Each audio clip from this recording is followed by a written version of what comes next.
हाय, मेरा नाम है यश और मैं आप लोगों से आज कुछ सोशल टॉपिक्स पे बात करना चाहता हूँ। बहुत दिनों से कोशिश थी कि बात कर पाएँ या कुछ भी हो, बट आज शायद मौका मिला है तो कुछ बोलना चाहता हूँ। हम लोग पीछे से स्टार्ट करेंगे और कोई भी ऑफेंड मत होना प्लीज़, और अगर किसी को बुरा लगे तो I am extremely very sorry, but ये मेरा एक ओपिनियन है। अगर आप भी अपना ओपिनियन चाहते हैं तो आप प्लीज़ बताइएगा। हम पीछे से स्टार्ट करेंगे और रिसेंट के कुछ टॉपिक्स पे हम बात करेंगे। पहले हम स्टार्ट करते हैं 23 जून 2020।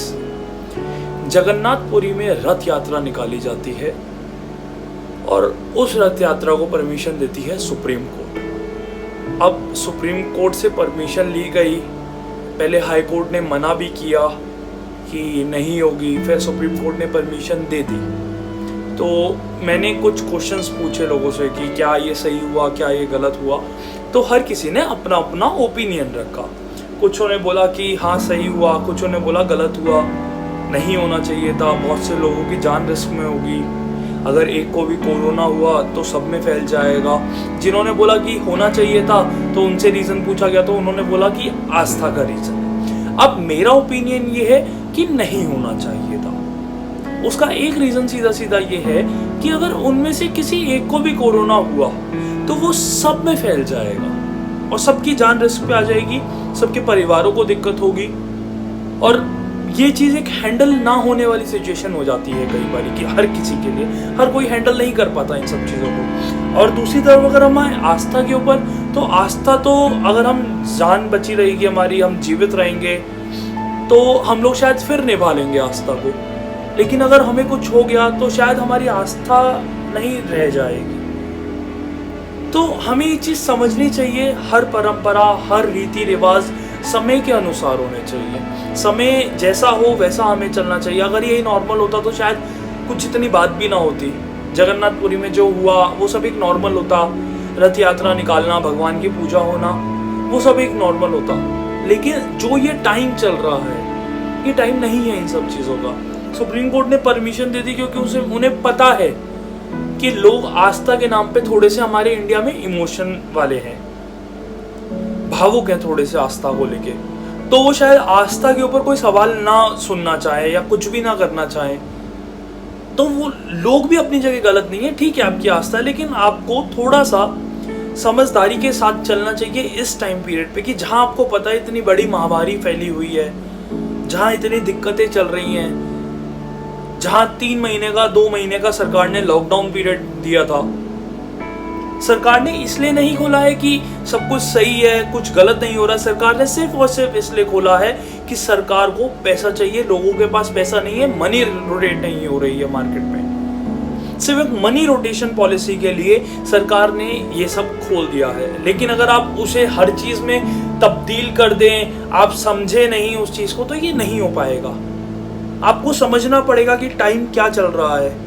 पता है हमारी ना सबसे बड़ी एक दिक्कत है, जब तक कोई चीज़ हमारे ऊपर नहीं होती ना, हम लोग नहीं समझते। अब किसी से पूछें आप कि जिसके घर में कोरोना का पेशेंट है उसके साथ क्या हो रहा है, मतलब लोग इग्नोर करना चालू कर रहे हैं, लोग बॉयकॉट कर रहे हैं। तो आप समझ नहीं सकते कि कैसी सिचुएशन चल रही है। खुदा ना खास्ता किसी एक को भी हो उन सब में से, जो भी पंडित वहाँ पुजारी थे या जो भी थोड़े बहुत लोग थे, एक को भी हुआ तो सब की जान रिस्क में आ जाएगी। सब उस टाइम ऐसा हो जाएगा, सब बिल्कुल होपलेस हो जाएंगे, हेल्पलेस हो जाएंगे। आपको नहीं लगता कितनी बड़ी समस्या है? जो चीज़ हमारे लिए नई प्रॉब्लम होती है ना, हम उस चीज़ से ना बहुत जल्दी लड़ाई नहीं लड़ पाते, हमें टाइम लगता है। कोरोना हमारे लिए आज 3 महीने पुराना है, हमें नहीं पता कि क्या क्या हो सकता है, क्या क्या हो रहा है।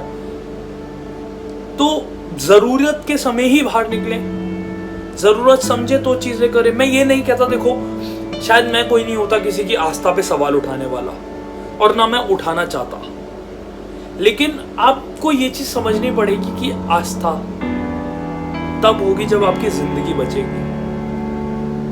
अगर जिंदगी नहीं है तो आस्था भी नहीं है। फिर आपको हर चीज समय के अनुसार करनी पड़ेगी। आज इतने लोग घर में बैठे हुए हैं, परेशान हो रहे हैं, जिनके घर में कोरोना का पेशेंट था उनसे पूछिए उनकी हालत क्या हो रही है। आवाज़ नहीं निकलती गले से, डर लगा रहता है कि फट गया तो शायद उनकी तो, जिनके हो रखा है उनकी तो जान जाएगी, जो परिवार में है उनकी भी जान खतरे में हो जाती है उस टाइम पे। तो हमें ये चीज़ समझनी पड़ेगी। हिंदुस्तान के लोग तब तक नहीं समझते जब तक कोई चीज़ उनके साथ नहीं हो जाती, और मुझे नहीं समझ आता ऐसा क्यों। अब शायद लोग मुझसे डिसएग्री करेंगे, लोग मेरे ऊपर बहुत कुछ बोलेंगे कि ऐसा बोला, आस्था को लेके बोला, ठीक है, लेकिन आपको ये चीज़ समझनी पड़ेगी, आप हर चीज़ समय के अनुसार करें। सुप्रीम कोर्ट ने ऑर्डर दे दिया, आज देश भी तो खोल दिया। आप निकले ना बाहर, रेस्टोरेंट खुले हुए, रेस्टोरेंट क्यों खाली पड़े हैं आज? आस्था क्या इतनी बड़ी हो गई कि, और सॉरी मैंने ये बात बोली, बट हाँ, अगर ऐसी आस्था कि आप अपनी आस्था दिखाने के बदले 100 लोगों की जान रिस्क में डाल रहे हैं, 1000 लोगों की जान रिस्क में डाल रहे हैं, तो भगवान भी कहता है वो आस्था किसी काम की नहीं है। आप अपनी आस्था के चक्कर में सबको खतरे में डालना कहीं से कहीं तक भी जस्टिफिकेशन नहीं है इस चीज की। आपको ये चीज समझनी पड़ेगी। और अगर ऐसा ही है, आस्था इतनी जरूरी थी, तो केदारनाथ के कपाट क्यों बिना श्रद्धालुओं के खोले गए? रोजे के टाइम पे नमाज क्यों मस्जिद में नहीं पढ़ने दी गई? तब भी तो लोगों की आस्था थी। मरकज में जो हुआ उसे क्यों गलत कहा गया? वो भी तो एक आस्था से जुड़ा हुआ सवाल था। तो हमें ये चीज समझनी पड़ेगी कि आस्था तब है जब आपकी जिंदगी है। जिंदगी नहीं रहेगी तो आस्था भी शायद ना रहे। अब हम थोड़ा सा और पीछे आते हैं, हम आते हैं सुशांत सिंह राजपूत के ऊपर। देखो, जो उन्होंने किया मेरे हिसाब से वो उनकी लाइफ का था, उन्होंने जो भी डिसीजन लिए या उनकी लाइफ में जो भी हो रहा था, हम कोई भी नहीं होते उस चीज़ पे कमेंट करने वाले कि क्या हो रहा था। हमें तो एक्चुअल स्टोरी पता ही नहीं है। हम अपनी कमेंटिंग दे रहे हैं कि सलमान खान ने ये किया, करण जौहर ने ये किया, सोनम कपूर ने ये किया, आलिया भट्ट ने ये किया। क्यों? करण जौहर के खिलाफ इतना कुछ बोला जा रहा है, सोनम कपूर ने अभी बीच में उन्होंने डाला कि स्क्रीनशॉट डाले कि लोगों ने गालियां दे रहे हैं। क्यों? आप करण जौहर को किस बेसिस पे गलत बोल रहे हैं? कि वो अपनी पिक्चर्स में से स्टार लेते हैं? भाई उनका पैसा कुछ भी करे। अब अगर आपके पास पैसे हैं और मैं आपसे कहूं कि आप 5 स्टार ले जाके, लेकिन आपका मन है डेयरी मिल्क लेने का, तो आप डेयरी मिल्क लेंगे। मेरा कोई राइट नहीं बनता मैं आपको बताऊं कि आप क्या लेंगे, और आप मेरी ना सुने वो आपकी इच्छा है। तो सेम करण जौहर का, उसका पैसा वो कहीं लगाए। आप क्यों बोलते हैं कि वो नेपोटिज्म करता है, ये करता है, वो करता है? क्यों? मान लीजिए आपके फादर की कोई प्रॉपर्टी है तो आपको ही मिलनी है, और नहीं मिलनी तो फादर की जहां मर्जी है वो वहीं देंगे प्रॉपर्टी को। आप नहीं होते कोई भी सवाल उठाने वाला। हाँ, अगर आपको इतना ही प्रॉब्लम है तो आप छोड़ देना मूवी देखना, ना देखें आप वो मूवी, नहीं सुने उनकी मूवीज, नहीं देखे उनके गाने या मूवी जो भी है आप। लेकिन किसी को ऐसे उल्टा नहीं बोल सकते ना, आप किसी को डिफेम नहीं कर सकते छोटी छोटी बातों के ऊपर।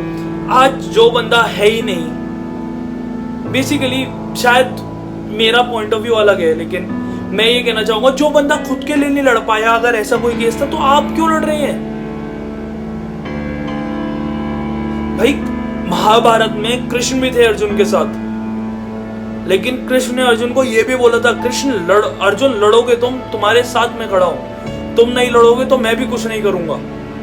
तो जब वो ही नहीं लड़ा बंदा खुद, तो आप क्यों बोल रहे हैं? और हमें तो एक्चुअल स्टोरी भी नहीं पता क्या है। अभी उनके फादर की स्टेटमेंट आई है आज, तो उन्होंने ये बात बोली है कि शायद आई एम सॉरी कि उनके पास पिक्चरें थी, उन्हें पिक्चरें कंप्लीट करनी थी अपनी, और वो फरवरी से मार्च के बीच में शादी करेंगे। तो हमें तो कुछ पता ही नहीं है। कुछ डायरेक्टर्स बोल रहे हैं उनके पास 6 पिक्चरें थी। अरे अगर आपको इतनी तकलीफ है कि करण जौहर स्टार्स के बच्चों को ही लेता है, तो आप पिक्चर देखना छोड़ दें, वो ज्यादा जायज है। बजाय आप किसी को गाली दें, आप गाली क्यों दे रहे हैं किसी को? अपना मुंह क्यों गंदा कर रहे हैं? मत देखें ना पिक्चर। और शायद ऐसा है कि पिक्चर अभी तो सब बोल देंगे हाँ हम नहीं देखेंगे, हम बॉयकॉट करेंगे, हम बॉयकॉट करेंगे। जैसी पिक्चर आएगी वो पिक्चर 100 करोड़, 150 करोड़, 200 करोड़ पार करेगी, तब जस्टिस कहां जाएगा? तो सोचें इस चीज को कि आप किसी को बुरा भला बोलते हैं तो वो सिचुएशन को हर तरीके से समझें कि आप किसी को नहीं बोलें। अगर आपको नहीं अच्छा लगा सुशांत सिंह राजपूत की डेथ हुई, सबको बुरा लगा, सबको तकलीफ हुई और बिल्कुल होनी चाहिए थी। He was a decent actor. So अब इस चीज को ना देखें ना कि उसकी लाइफ में क्या हुआ, गलत हुआ, जो भी हुआ आपको नहीं पता। आपको नहीं पता कि क्यों सुसाइड किया गया, क्या थी उसकी बैक स्टोरी, सुसाइड है भी या नहीं है ये भी क्लियर नहीं है। बट हाँ, वी वांट जस्टिस। एक हैशटैग चालू हो जाता है, उससे सब चालू हो जाता है। तो ये चीज आपको सोचनी पड़ेगी। अब हम आते हैं बॉयकॉट चाइना पे। ये तो इतना महान टॉपिक है कि इसके ऊपर शायद आप भी सुनना पसंद करेंगे। 15 से 16 जून के बीच में गलवान वैली में झड़प होती है इंडिया और चाइना के सोल्जर्स की, जिसमें हमारे 20 सोल्जर शहीद होते हैं। चाइना के भी 40 से ऊपर के सोल्जर्स को मार के जाते हैं या घायल कर जाते हैं। तो उसके बाद एक मूवमेंट चलता है boycott China. Boycott China, China को जब बॉयकॉट करने की बारी आई ना, तो 1+8 और रेडमी नोट 9 इतनी तेजी से सेल आउट हुआ कि विद इन 2 और 3 और 5 मिनट्स वो आउट ऑफ स्टॉक चला गया और कुछ भी नहीं पता कि क्या हुआ। ये लोग बॉयकॉट करेंगे, 2 मिनट की जिनकी देशभक्ति होती है वो बॉयकॉट करेंगे। 90% लोगों के फोन में आज भी टिकटॉक होगा, and I can bet that 90% लोगों के फोन में टिकटॉक। नहीं करा ना बॉयकॉट, 20 सोल्जर चले गए। समझना चाहिए ये चीज हमें। सरकारें आज शायद थक गई हैं लोगों को जागरूक कर करके, हम नहीं समझते अनटिल वो चीज हमारे ऊपर ना हो। हिंदुस्तान में एक एक जान कीमती है और आप अपनी किसी पर्सनल चीज के लिए किसी की जान खतरे में नहीं डाल सकते। आपको समझना ही पड़ेगा ये बात को, आपको सोचना पड़ेगा। आप सोचिए ये चीज। सुशांत सिंह राजपूत के साथ जो भी हुआ वो उनका पर्सनल मैटर था। इंडस्ट्री में जो भी हो रहा है वो सबका अपना है, और अगर आपको दिक्कत है उस चीज से, आप बॉयकॉट करें। जो आप सलमान खान को आज गालियां दे रहे हैं, आप में से ज्यादातर लोग भाई के फैन, भाई के ये, भाई के वो करते थे। एकदम ही सारे बदल गए। काले हिरण वाले केस में जब उन्हें अंदर जाना था तो फिर लोगों की भीड़ जमा हो गई थी वहां पर। सोचिए ये चीज कि आप क्या कर रहे हैं और क्या बोल रहे हैं। 2-4 लोगों के बोलने से कोई नहीं सुनता आज यहाँ। एक बार ये जरूर सोचना है ये चीज।